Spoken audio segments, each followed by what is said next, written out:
अस्सलामुअलैकुम। आज का हमारा टॉपिक ऑफ स्टडी है biological importance of water.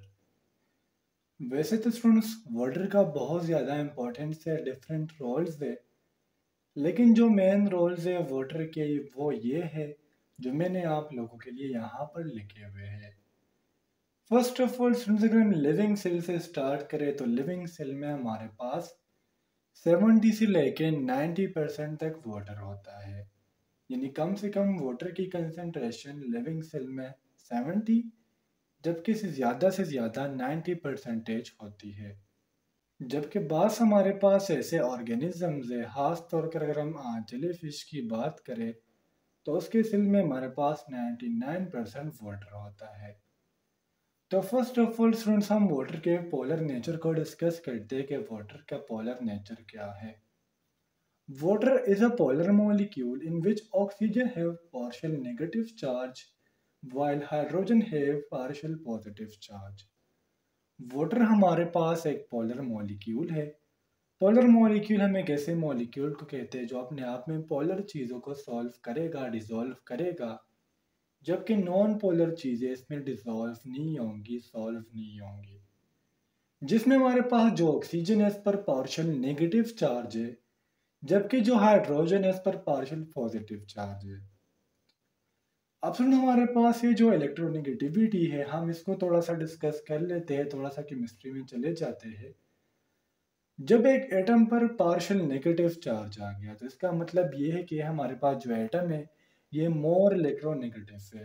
More electronegativity mean कि हाइड्रोजन के पास जो इलेक्ट्रॉन्स है, ऑक्सीजन उसको ज़्यादा अपनी तरफ खींचता है, तो जिसकी वजह से ऑक्सीजन पर पार्शियल नेगेटिव चार्ज आ गया। और चूंकि हाइड्रोजन में इतनी सलाहियत नहीं है, इतनी इलेक्ट्रोनेगेटिविटी नहीं है कि वो ऑक्सीजन के इलेक्ट्रॉन को अपनी तरफ खींचे, तो इसकी वजह से हाइड्रोजन पर पार्शियल पॉजिटिव चार्ज आ गया। ये हमारे पास एक ऑक्सीजन है, दो हाइड्रोजन है, जो हाइड्रोजन बॉन्ड के ज़रिए एक दूसरे के साथ अटैच है। तो ये तो हो गया वाटर का पोलर नेचर।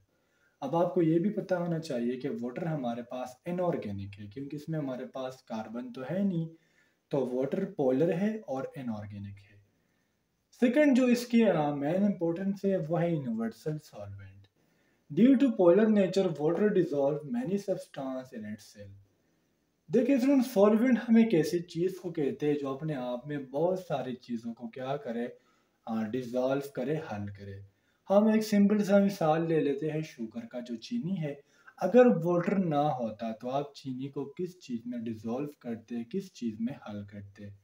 तो इस जो पॉइंट है इसका ये मतलब है कि वाटर हमारे पास एक यूनिवर्सल सॉल्वेंट है जो अपने आप में बहुत ज़्यादा चीज़ों को क्या करती है, सॉल्व कर लेती है। इसके अलावा अगर हम आयंस की बात करें तो उसकी डिसोसिएशन भी किधर होती है, वाटर में होती है। थर्ड जो इसकी प्रॉपर्टी है वो है cohesive force. Due to their cohesive nature water flows freely without breaking.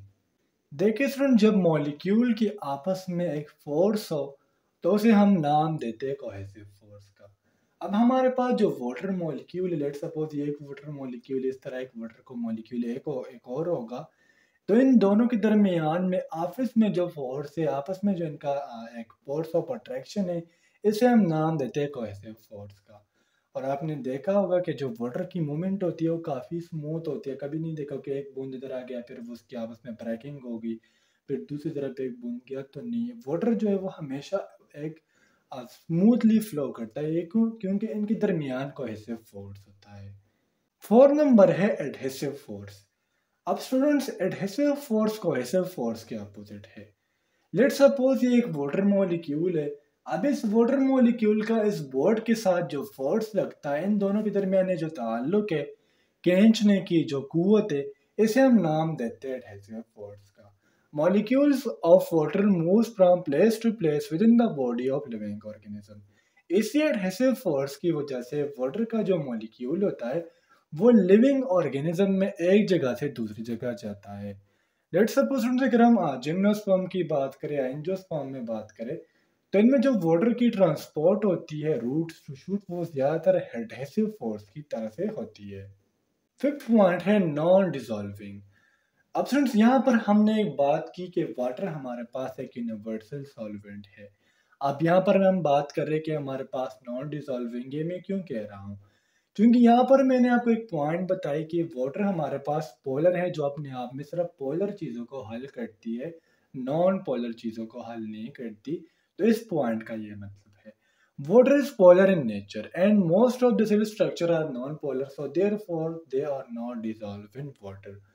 क्योंकि वाटर हमारे पास पोलर है और सिल में हमारे पास जो ज़्यादातर स्ट्रक्चर्स है वो नॉन पोलर है, बिकॉज ऑफ दैट वो वाटर में डिसॉल्व नहीं होते और उनमें हल नहीं होते।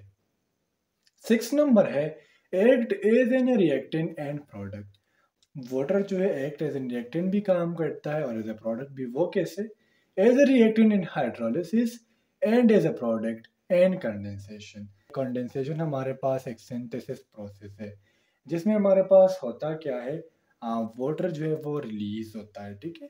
तो यहाँ पर क्या हो गया, वाटर ये प्रोडक्ट हो गया कंडेंसेशन में। जबकि अगर हाइड्रोलिसिस में बात करें तो यहाँ पर रिएक्टेंट हो रहा है। हाइड्रोलिसिस का प्रोसेस हमारे पास जब लार्जर मॉलिक्यूल की ब्रेकडाउन होती है तो उसके लिए वाटर की ज़रूरत होती है। तो हाइड्रोलिसिस में वाटर जो है रिएक्टेंट का काम कर रहा है, जबकि कंडेंसेशन में एज अ प्रोडक्ट काम कर रहा है। चूँकि प्रोडक्ट का कंडेंसेशन में होता क्या है कि दो स्मॉल मॉलिक्यूल आपस में कंबाइन होकर लार्जर मॉलिक्यूल बनाते हैं और इसमें वाटर की रिमूवल होती है। लास्ट पॉइंट है heat of vaporization. Such phenomena is helpful in order to get rid of excessive water.